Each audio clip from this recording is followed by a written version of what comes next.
right, hi everybody. David Fogel back with you, CEO of the Symphonina Foundation. Back with another Symphonina Foundation podcast. We've had a good start to the week with Carl Prusser yesterday, film composer, and now we're going to violinist Lina Saleh. Lina, how are you? I'm doing well. How are you? Well, we're doing great. We're gearing up for the Grammy season. It's first round voting's only about like 3 weeks. Gosh, is it 2 weeks away? Something. It's pretty close. So we're doing podcasts every day. We're putting the spotlight on people, whether they're involved in the Grammys or not, but especially if they are. Which reminds me, if anybody who's listening is in the classical areas, we're more than happy to put the spotlight on you as time allows. So let me know, just message me, and we'll see if we can get you on the podcast before the voting starts. I think once the voting starts, things are going to get a little hectic. So we may have to go a little quieter than we would normally, but anyway, here we are today with Lina. Now, Lina, you finished your master's degree in violin performance from Cal State University, Northridge, not too long ago, 2022. So congratulations to you. Thank you. And from there, you've been doing a lot of teaching, but you were also the principal violin two for the Bozeman Symphony Orchestra in Montana. So congratulations on getting a spot like that right away. That's great. I know that was like a 1 year thing for you, but what was it like going from Los Angeles to Montana? And tell me a little bit about how you got that position.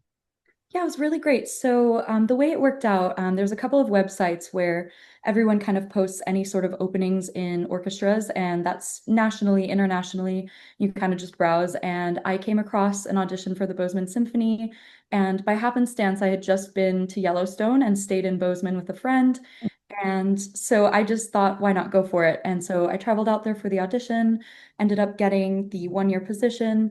And yeah, and then I was commuting about once a month for 1 to 2 weeks.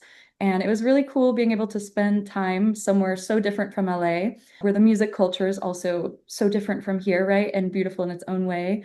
And yeah, I just really enjoyed getting to kind of have a little bit of both, a little slower paced living and more fast-paced LA living as well. Yes, there's quite a difference between Montana and Los Angeles. Now you played in several orchestras, actually, right? So all around the Southern California area, if I noted on your bio correctly, Santa Monica and Pasadena and many other places, and including, of course, where you went to school at Cal State University Northridge, where you're a concertmaster. So before we get to your university experience, let's talk about other professional orchestras. What would you say is the main difference between the Bozeman Symphony and other symphonies that you've performed with? Yeah, I think, at a more entry level of orchestral playing, it's a lot about just being together, getting the notes, getting the rhythms, things like that. And then something I've noticed in orchestras like the Bozeman Symphony or other more professional orchestras is just this kind of unspoken connection that everybody has while they're playing together. And most musicians have been told at some point by a teacher to breathe before you start, breathe with, your chamber ensemble, with the colleagues you're playing with, and magically it just tends to bring everything together. And, that's what I love about orchestral playing is just the way everybody non-verbally just connects. And that in that moment, everyone's kind of on the same page, listening to each other. And I think that that is probably the biggest difference that I notice in an orchestra like that is just more communication between people and listening to each other, adjusting to each other, things like Yeah. that. When you're performing, let's say just as a regular part of I don't know what the technical term would be. I should be, if there is one, it's just, let's say, violin two or violin one, as opposed to principal violin two, as opposed to concertmaster. For those of us like me who don't really know yet and are about to learn, what are the responsibilities that you have at each of those positions, and how does it affect what you do as you approach the music or the performance? So I think every orchestra has some form of a hierarchy with the director sitting at the top, kind of describing what end goal they're looking for, what ending sound they're looking for. And then the concertmaster would probably be next after that. And they decide things like they know how to achieve what the director is looking for in the strings, for example, and can kind of delegate to the principals of each string section. So the violin two, viola, cello, bass, and then you kind of coordinate with the concertmaster. So they are the first to decide things like bowings to achieve the phrasing that we're going for. And so then as principal second, for example, you kind of have to match your bowings when you can, or do something with your bowings to make sure that the phrasing is working in conjunction with the first violins and the concertmaster so that everything can come together in the end. Yeah. And then you have to coordinate the people who are in your section. Correct, exactly. It's a lot of communicating to your section verbally and non-verbally. So a lot of movement and cueing and breathing, like I was saying. Mhm. And if you kind of do that from the front, it trickles back. And, everywhere in the section, you have to kind of play a little bit as a leader and be a part of that process of moving, breathing, looking, listening. But yeah, you're just kind of the point person to keep things together within the section. Yeah, and would you compare the results, well, not the results, but the responsibilities and the way things actually go being very similar if you were, let's say, principal flute, and let's say you had one other flute player or maybe two. But when you're concertmaster or your principal second, you have 8, 10, 16, maybe more, depending on the size of your orchestra, other people who are depending upon you. Does it really matter how many other people are depending upon you, or are you doing what you're doing and an unlimited number of other followers can follow? Yeah, I would say that, in a violin section, like you were saying, it can vary maybe 6 to 16 people or something like that. Yeah, I think between like 6 and 16, there might be small differences, but if you compare that to a wind or brass player, a lot of them are soloists on their own part. So I would say in that sense, it's pretty different. right. Because in a violin two section, there are certain pieces where it goes divisi and you're maybe playing something different from your stand partner or the people behind you or in front of you. But for the most part, you're playing within that section. And then as a wind and brass player, you're really a soloist almost all Yeah. of the time. Well, that's true. Yes. Okay. So in each of the roles that you've had, do you have a favorite? Do you find yourself gravitating towards one? How do you feel in each of those different roles? I honestly love the principal violin two position. I think it's a little bit more responsibility than being in the section. So you're pushing yourself and it forces you to really have to listen and lock into everything happening around you and really think about the sound that's coming out, the articulation you're doing. So I really like that it pushes you to do that. Yeah, and I guess as you described to me, it's kind of a bridge between violin one and violin two because you're Mhm. having to figure out what are you doing in reaction to what the concertmaster has already decided for the whole violin one section. Right. Interesting. Okay. Well, you're in the LA area, you're doing a lot of teaching, and as you mentioned to me before we got started, focusing at this point exclusively on kids. Mhm. Holiday time kids are from 1 to 92, but we're not quite at the holiday time. So right now you're from very young. What was the youngest that you said you had? My current youngest is 4. 4 years old. Okay. They can barely talk, but they can learn how to play violin. And then your oldest was in high school? Yep, junior in high school.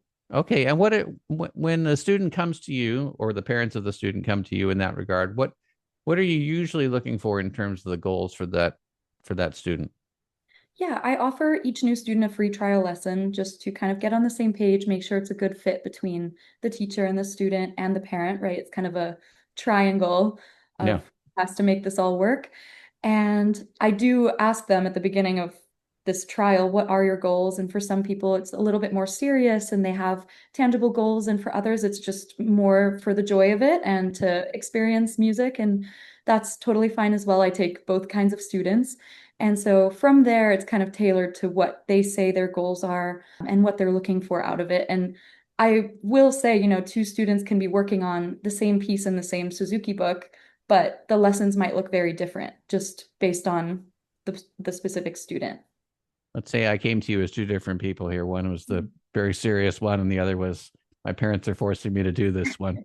So between those two, what kind of guidance do you give? And I guess time and support. What kind of things do you look for between those two students? Yeah, I think the most important thing at any level is to maintain kind of the love for it and never push so much that we're kind of losing that aspect of it. Because I think, and I wrote my master's thesis on something kind of similar about self-determination theory in Suzuki pedagogy and how a lot of motivation needs to come intrinsically for us to really work towards the goals and fill in all the gaps that we need to. So I try to just like foster the love for it. I know that sounds cliche, while also offering, whatever they need to achieve the goals that they're working towards. So for one student, that might just be finishing the piece in a few months. And for the other student, it might be having that piece ready in 2 weeks for an audition that they need to play at a certain level, right? So Yeah, it can definitely vary. Yeah, I haven't done nearly, I'm sure, in my life as much teaching as you've already done in, the time that you've done graduating. But I have helped people in piano and saxophone and a little bit in guitar here and there. And I think one of the things that I wanted to ask you about is when you see someone who has a lot of potential, Mhm. but also some self-doubt, what are some of the techniques that you would use in order to make sure that that student appreciates that they can be more than what they think they can be? Yeah, I think relatability has helped me a lot with that. I'm still taking lessons from several teachers and still learning and growing every day. And I think being able to tell my students that these practice methods that I'm sharing with them or the kinds of mistakes that they're making, I use those too, and those happen to me too. And my teachers say a lot of the similar things to me that I say to them. And so just kind of relating to the bigger picture of everyone's trying to improve and everyone is just where they're at right now. And so I think that putting that into perspective for them can help not feel so bad about making certain mistakes or not being exactly where they want to be yet. Yeah, it's very encouraging actually for you to say that someone as someone who has a master's degree in performance that you're still taking lessons and still learning. I mean, I wish everybody had that sort of viewpoint and eagerness to keep learning. It's not a rare thing, but it's not as common as it should be, really. Yeah. Yeah. So you grew up in Germany, was that right? I was born in Germany and then moved around quite a bit. And then in 2007, we moved to the US. Okay. And did you come straight to Los Angeles or where did you go? We moved to the Chicago suburbs. So I grew up in Naperville throughout middle school, high school, and then I did my undergraduate degree in Urbana-Champaign. And Yeah. then 2018 is when I moved to LA. Okay. So pre-COVID, you go through COVID in LA, make Mhm. it through Cal State and Northridge. So that must have been tough doing all the practicing in the orchestra during the COVID time. How did that go for you? It was. So 2020 was the first year of my master's, and it was completely on Zoom, and I'm doing a violin performance degree. Yeah. So Somewhat it was ridiculous, really. right. It was very strange. Mercedes Musotto was the opera department chair at the school at the time, and she put together L'Infant de la Sortilège, the whole opera, completely from Zoom. I think it ended up winning some sort of award. Yeah. But basically, Just the effort sounds like it deserves an award. I know, I'm sure she was just endlessly working on this, but Yeah. so yeah, it just took us all having separate click tracks, which would speed up, slow down when it needed to, Yep. and separately recording our parts and then having it all kind of spliced together. Very familiar. So it was a very interesting experience, I think, over COVID as well, just learning how to teach on Zoom a little bit better. Yeah, you were forced to learn all these things like mic setups and things like that, which I never really got to, but Do you do a lot of recording still now too, or freelance or anything like that? I haven't really like broken into that yet, but I'd like to. Okay. All right. Well, we can talk about that offline if you'd like. That's fine. I have some insights for you there for another time. That would be good. What are your goals presently? I love that question. So I think Well, you'd since ask your students, so here I am asking you. right. Since graduating my master's, I think I always had a picture of what my career would look like in stages, right? So you get your undergrad, you get your master's, you get your DMA, and then orchestral auditions alongside that. And it just looks a certain way in your head for a really long time. And I think that since graduating and actually being in the working force in this career, you start to realize that not only might it not look the way you thought, but maybe it's better off not looking exactly how you thought it would. And I think that I have more of this openness to different kinds of things in my career. Like I'm starting to produce a little bit of music again, which I dabbled in a little bit 7 years ago. But just getting back into that and, more gigs with improv on them and things that are less comfortable for me and maybe not what I thought I was going to be doing. Hmm. And a lot of that has brought so much fulfillment into my life. So I've just kind of told myself to be open to whatever kinds of opportunities cross my path. Yeah. Well, let me ask you this question then. There's only 24 hours in a day, Mhm. 7 days in a week, and so forth. So we can't do everything. Right. So you mentioned a DMA in there, and I'm just curious, is that still one of your goals, or do you think that might not be one of your goals? It definitely is. I'd love to teach at the college level one day. Hmm. And usually you have to have your DMA to do that. Hmm. I also just enjoy being in school kind of to a fault. So Yeah. part of this is forcing myself to make the working world work a little bit for myself before going back to school. But yeah, I do plan to still do that. Okay, that's great. And do you have ideas of where you might like to go? No clue whatsoever. I think I've been looking into certain teachers, like I have Hmm. certain teachers in mind. And so whenever I really decide to go for the DMA, it'll just depend where those teachers maybe are at. And, I'll do some more research on other teachers as well. Yeah, when you're teaching your students now, are you teaching them all in person or do you do any that are remote? For the most part, in person, I have a few students that are homeschooled and travel, and so they do exclusively Zoom lessons. Hmm. But for the most part, it's in person. How do you find the Zoom lesson situation? Are you able to be as effective as you'd like to be, or what's your comment on it generally? COVID was really great to learn how to do that better because you were forced to. I think it works a lot better with older kids or kids who are better with verbal instructions. Mm. With beginners, where it's still so hands-on and the setup is so, so important, it's a little trickier, right? Because you can't tweak things in the small ways that you need to. It's helpful to have the parents in the lesson to kind of have them translate things or help move their student setup and the hands and things like that. But yeah, I think it works better for anything where you can use verbal instructions. Yeah, I took 4 months of violin. Mhm, Gosh, it must have been pre-COVID. mhm. It's a long time ago now, whatever it was. But I wanted to get a little bit of a feel for playing a stringed instrument that wasn't a guitar. So, and I felt that it was helpful in understanding how the instrument operates, even though I can't operate it nearly at a level that I would want to, or close to your level. But it at least was an educational experience. But I did all of that over Zoom with a teacher, and I really do greatly appreciate the patience that it takes to teach someone a musical instrument via Zoom. And I'm a reasonably intelligent person following directions as best I can. I can only imagine like a 6-year-old who might have had a little too many Twinkies that day, and you have to try to still get them to figure out what that hand position should be or whatever it is. And all those little micro details on a violin are really what's it's well, I mean, the macro details are important too. You just, if you screw it up completely, you've screwed it up. But you can have all those in place and still screw it up because the micro details are very important on a violin.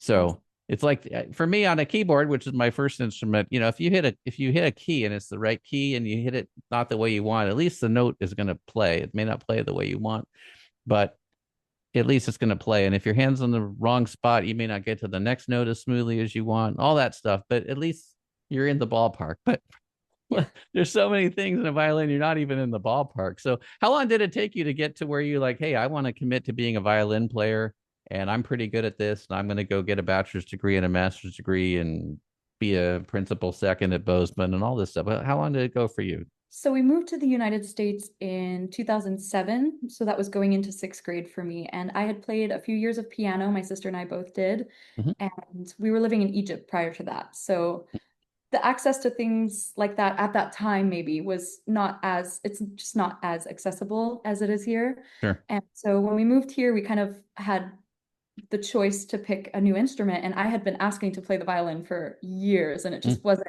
really feasible.